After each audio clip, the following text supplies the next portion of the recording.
Hi friends, welcome. Sorry आप लोगों को बहुत वेट करना पड़ा। ऑलमोस्ट 1 मंथ के बाद में 1 मंथ बोलूँ 1 वीक के बाद मेरा वीडियो आ रहा है। Sorry for that and thank you कि आप मेरे चैनल के साथ थे। ओके, सो हमारे सेकेंड सेम में हमारे पास 2 सब्जेक्ट्स है प्रैक्टिकल के लिए। एक है FA फाइनेंशियल अकाउंटिंग एंड दूसरा है BM बिजनेस मैथमेटिक्स। सो आज हम अपने FA के साथ हैं। Module 1 accounting for incomplete records. इसी से मालूम पड़ा है जो इनकम्प्लीट रिकॉर्ड्स है उसकी हम लोग को अकाउंटिंग करने के। So let's go. आगे क्या बोला है, इंट्रोडक्शन में क्या बोला है? The system of double entry book keeping और the complex accounting principles of entity matching of cost and revenue, difference between capital and revenue and so on are not familiar with small businessman who writes his own account। जो अभी double entry book system हम लोग को मालूम है वो क्या है एक्चुअली में। वो ऑफ कोर्स ये डबल एंट्री में हम लोग टू एंट्रीज डालते हैं। एक होता है डेबिट तो दूसरा होता है क्रेडिट। क्यों डालते हैं? क्योंकि हम दोनों एक्सपेक्ट देखते हैं। अगर ऐसा होगा तो वैसा होगा तो मीन्स 2 टाइप्स का हम लोग देखते हैं। मेरे इधर से पैसे गए, किसके इधर आए उसका भी एंट्री हम लोग डालते हैं ना। बट जो सिंगल एंट्री होता है उसमें हम लोग क्या करते हैं, जो स्मॉल बिजनेसमैन है वो लोग करते हैं बस वो लोग एक ही एंट्री मारते, जैसे सिर्फ मेरे से पैसे गए। अब किसके इधर आए, बैंक में गए, कहाँ से आए, कुछ नहीं, बस पैसे गए। Okay, it may not both be complete and accurate. हर चीज़ कंप्लीट एक्यूरेट नहीं हो सकती। There may be partial record of some important transaction such as cash, amount payable and amount receivable. Such accounting ID also known as single entry system। क्लियर? आगे बढ़ते हैं। Definition क्या है हमारे पास?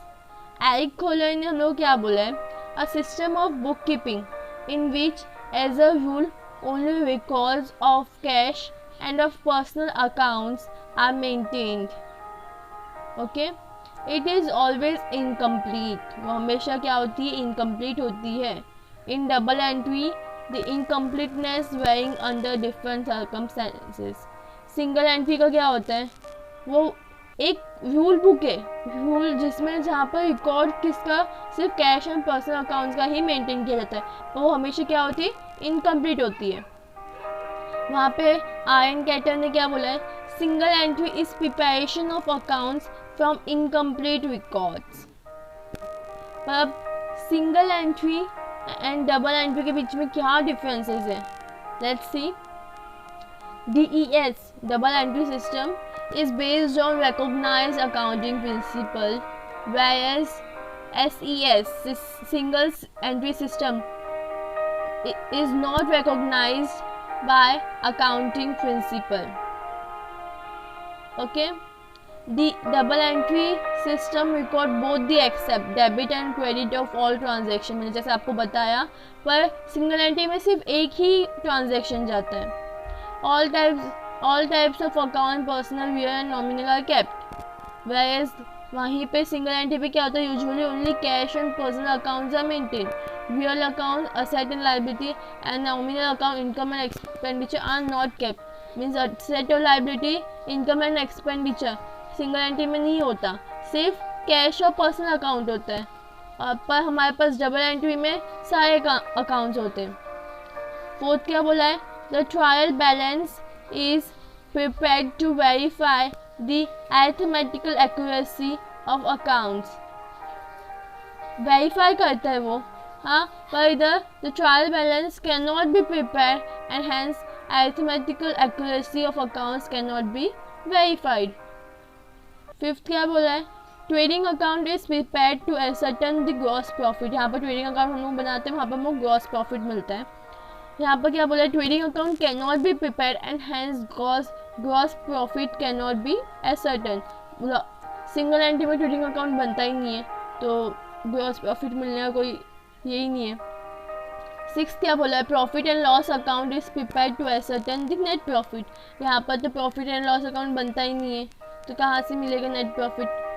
यहाँ पर बोला balance sheet is prepared DES, okay. Double entry system में क्या बोला है, balance sheet is prepared to ascertain the net worth of business asset and liability. तो यहाँ पर क्या बोला है, बैलेंस शीट लोग बनाते ही नहीं है, लोग नेटवर्थ कहाँ से मिलेगा। DES में 8th पॉइंट क्या बोला, it is recognized by law, income tax department, bank, lenders etcetera. पर SES single entry system is not recognized by law, accounts, and are not accepted by income tax department, banks, lenders. Okay, it is compulsory in case of limited company. Double entry कहाँ पे compulsory, limited companies में।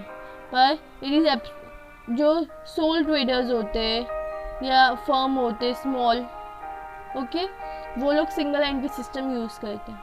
Clear, आगे बढ़ते। आगे क्या बोला, types of single entry. Single entry है कितने, हमारे पास 3 टाइप्स है, यहाँ पर 2 है, नेक्स्ट स्लाइड पे एक और है। यहाँ पर क्या बोला, प्योर सिंगल एंट्री। ये हम लोग को इतना भी बस जस्ट एक बार गो थ्रू हम लोग कर सकते हैं, तो बोलते हैं बेसिक कहीं कहीं पे कोई पॉइंट्स हमारे पास क्लिक हो जाते हैं। क्लियर, देखते हैं। In this only personal accounts are maintain, जैसे हम लोग को मालूम है।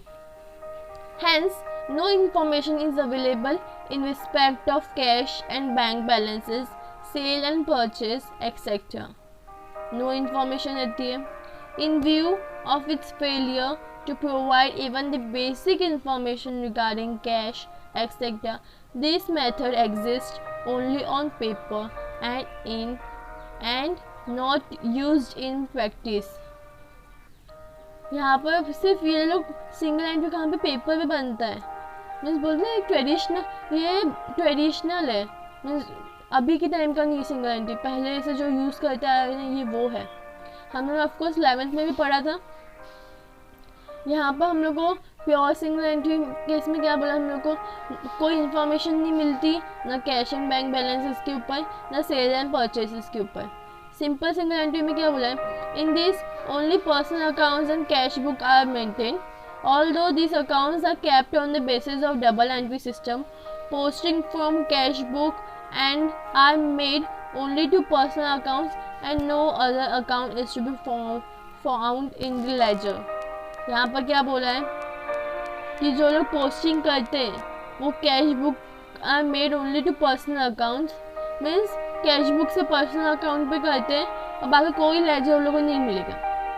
Cash received from debtors or cash paid to creditors is simply noted on the invoice you issued or received as the case may be.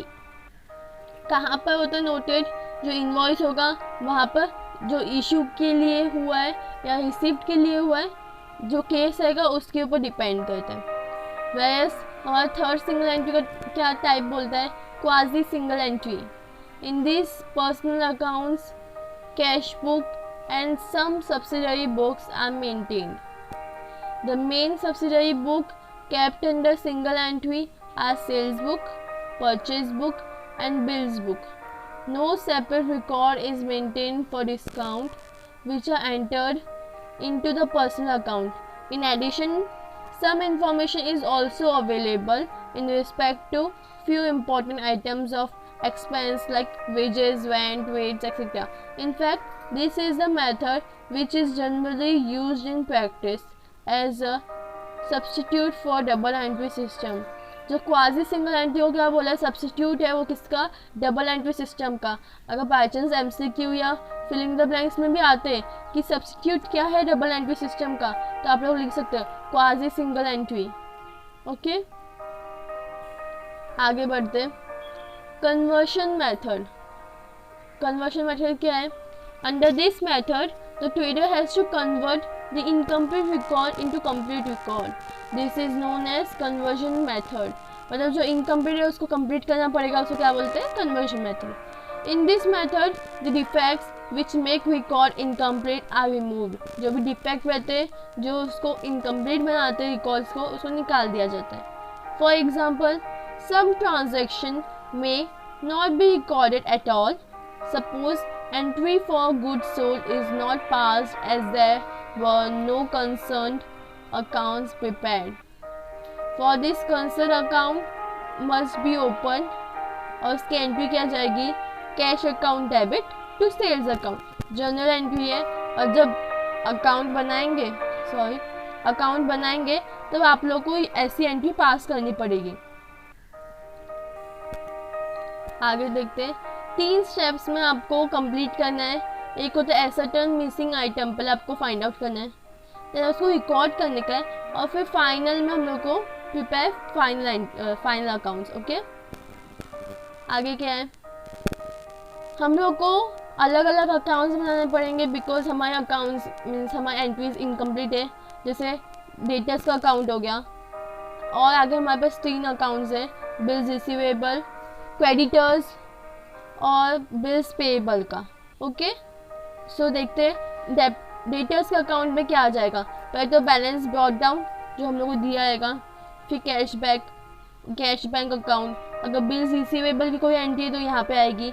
Discount allowed, हम लोग discount allow किसको करते हैं, डेटर्स को करते हैं, तो वो लोग का प्रॉफिट है तो क्रेडिट साइड जाएगा।